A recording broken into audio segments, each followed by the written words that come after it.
Vous me voyez, vous m'entendez, j'espère. Je suis seul pour le moment, je ne vais pas l'être longtemps. On va être en compagnie de Christophe Mull pendant une dizaine de minutes qui va nous présenter son témoignage de chercheur qui a fondé une société qui s'appelle CoreLeaf Therapeutics, qui cumule les records, il va nous en parler, mais qui est toujours chercheur, il est toujours dans son laboratoire. Son laboratoire est au deuxième étage, juste au-dessus de nous, là, dans l'agora magnifique dans laquelle nous nous trouvons. Donc il n'a pas eu beaucoup de mal à venir. Christophe, si vous voulez nous rejoindre, on va discuter de vous, de CoreLeaf Therapeutics et de la suite. Asseyez-vous là, je vous en prie. On peut enlever le masque si vous voulez, vous pouvez le garder si vous êtes plus à l'aise avec, aucun souci. Merci à vous. Alors, CoreLeaf Therapeutics. Alors déjà, on peut se présenter. Donc Christophe Mull, vous avez participé vous avez cofondé une société qui s'appelle CoreLeaf Therapeutics. Ça vient de loin, ça vient de vos travaux de recherche. Comme vous le savez, la recherche, c'est le temps long. Et vous, c'est un sujet qui vous anime depuis au moins 20 ans. Ça s'appelle les récepteurs kainat, si je ne me trompe pas. Et il n'y a pas si longtemps, c'était encore quelque chose de très discret, de très secret, que personne ne connaissait.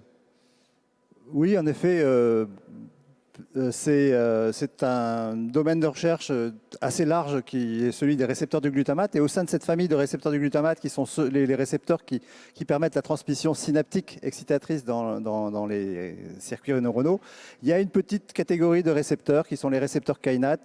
Et il y a relativement peu de monde qui travaille dessus. Et donc, j'étais effectivement bien placé à cette époque-là pour collaborer avec Valérie Crépel, qui est une directrice de recherche à l'INSERM à Marseille, et qui avait fait une découverte intéressante. Donc, on a collaboré ensemble dans le cadre d'une ANR.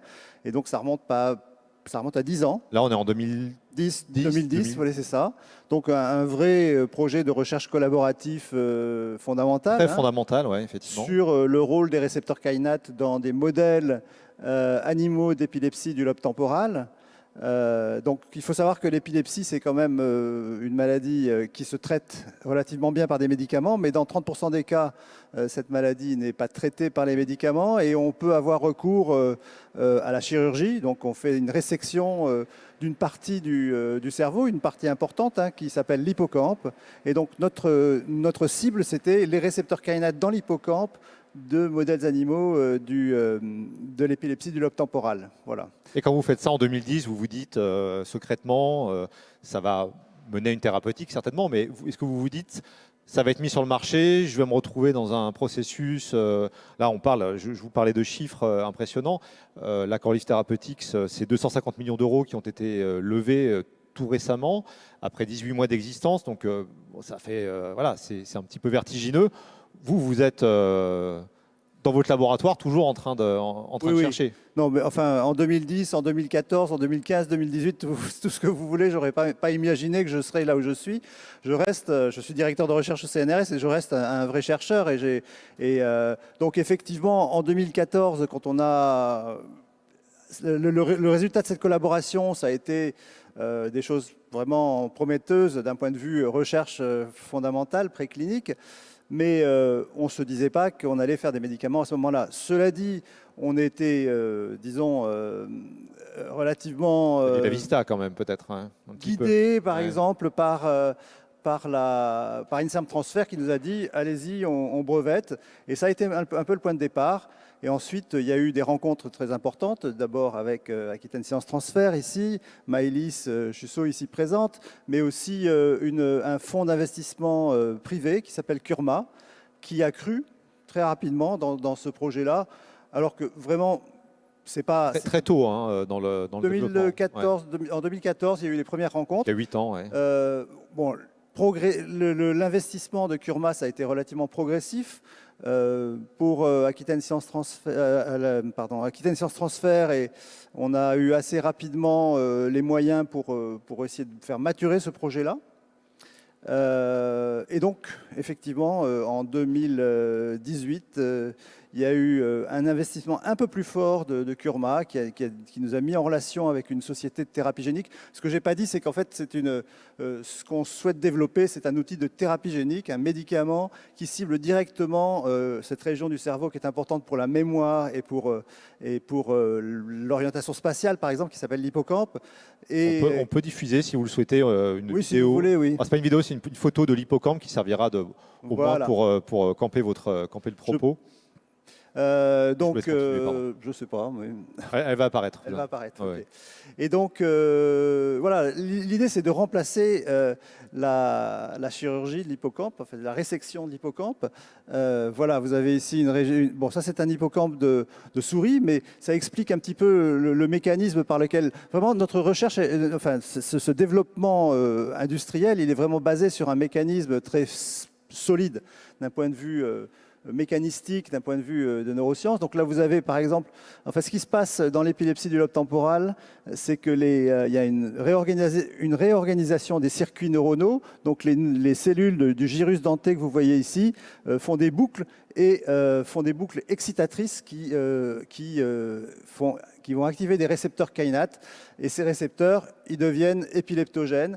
Et l'idée, c'est de supprimer ces récepteurs simplement dans cette région-là, plutôt que d'envoyer un médicament général par voie systémique et de réduire l'excitabilité générale de tous les circuits neuronaux. Ce qu'on souhaite, nous, c'est d'aller cibler très précisément cette région-là par la thérapie génique. Voilà. Et concrètement, donc ça c'est le but aujourd'hui de CoreLive Therapeutics, amener vers le marché du médicament, amener vers des patients qui aujourd'hui sont traités chirurgicalement avec succès, hein, mais sur lequel ça permettrait d'avoir une option en plus pour éviter cela. Et vous-même, j'allais vous dire, vous qui étiez spécialiste pendant 20 ans de ces récepteurs du kainate, oui. Vous êtes retourné au laboratoire et vous préparez au kainate 2. Vraiment, je reste un chercheur et je ne vais pas me mélanger. J'ai bien entendu tout à l'heure ces 44% de gens qui souhaitent devenir des entrepreneurs. Moi, je souhaite rester un chercheur le plus longtemps possible, qu'on me laisse faire ce travail-là.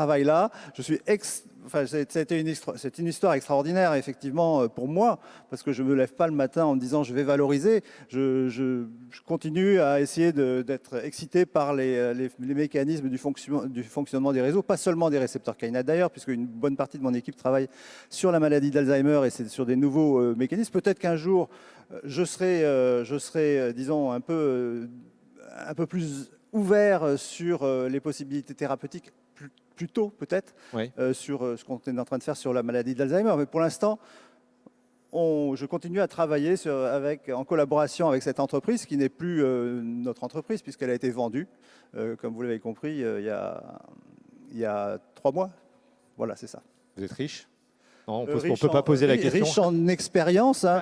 Mais vraiment, de toute façon, c'est pas pour ça qu'on fait ça. Hein. Non, clairement. C'est un peu pour la blague que je vous le demande. Mais... Oui, non, c'est vraiment... Si on arrivait d'ici 2 ans, comme le proposait le PDG de la société qui a racheté CoreLive Therapeutics, qui s'appelle Unicure, lui, dans sa conférence de presse, il disait « Dans 2 ans, on commence les essais chez l'homme ». Waouh. Pour vous, c'est... ouais. Ça m'amusera vraiment beaucoup de pouvoir être en première ligne pour suivre. Et vous serez aux premières loges des essais cliniques, vous les suivrez. C'est pas mon métier, hein, je resterai ce que je suis, mais je collabore quand même avec cette entreprise au quotidien et on essaye d'élargir un peu aussi le champ d'application de la thérapie génique pour l'épilepsie, à d'autres formes d'épilepsie. Mais là, on revient à un stade un peu moins avancé. Et donc, voilà. Donc, il y a une chose intéressante aussi, c'est que grâce aux collaborations qu'on a eues avec le CHU, avec Guillaume Pancher en particulier, qui est neurochirurgien, on a eu accès à ce tissu de patients épileptiques, hein, donc de tissu resséqué, sur lequel on peut tester. Ils sont issus des chirurgies dont vous parliez tout à l'heure, j'imagine. Issus des chirurgies... donc on peut mettre en culture le tissu humain et on peut tester nos outils de thérapie génique directement sur ce tissu-là. Que vous ne pouviez pas faire auparavant, de ce que je comprends, c'est ça ? Ce qu'on ne peut pas faire... Vous n'aviez pas l'idée ou vous n'aviez pas eu l'idée avant Bon, déjà, il y a toute une technologie pour pouvoir avoir des circuits neuronaux qui fonctionnent en culture, issus de ces résections, de cette chirurgie. Mais ensuite, voilà, c'est un truc relativement logique de pouvoir faire ces expériences-là directement sur du tissu humain. Et vous cherchez autrement, c'est la question en fait, que je posais sans vous poser à l'instant, c'est est-ce que vous cherchez autrement aujourd'hui par rapport à avant Corelive? J'ai appris beaucoup de choses, hein. J'ai rencontré plein de gens extraordinaires avec qui je suis très heureux de collaborer et de travailler, mais je reste, disons, ce que je suis. Hein. Un Donc, innovateur je par change pas. accident, m'a-t-on dit. Si vous voulez, c'est ça. Voilà. Par sérendipité. C'est ce que disait Yann Mondon, Ouais. la sérendipité. Moi, je pense que effectivement, ce sont des applications de la recherche et pas directement de la recherche appliquée, mais il faut être ouvert et je pense qu'on est bien aidé de manière générale en ce moment pour ces aspects-là. C'est-à-dire que si on a des idées intéressantes, on a tout un tissu qui nous permet d'aller plus loin. Mais c'est vrai que la rencontre avec un investisseur qui était capable de mettre du capital quand même au départ, c'est aussi important, hein, malgré ça. Il y a quand même une question financière derrière tout ça qui est Primordial, ouais. qui est très importante. Et rendez-vous dans 2 ans donc, pour les essais cliniques Voilà, chez l'homme. Et super. on croise les doigts pour les patients et pour tout le monde. Ouais. Les premiers résultats positifs.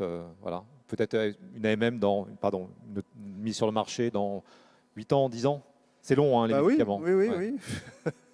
J'espère. Merci Voilà. Christophe Mull. Pas de Merci quoi. à vous. Merci de vos témoignages. On peut l'applaudir. Merci à lui.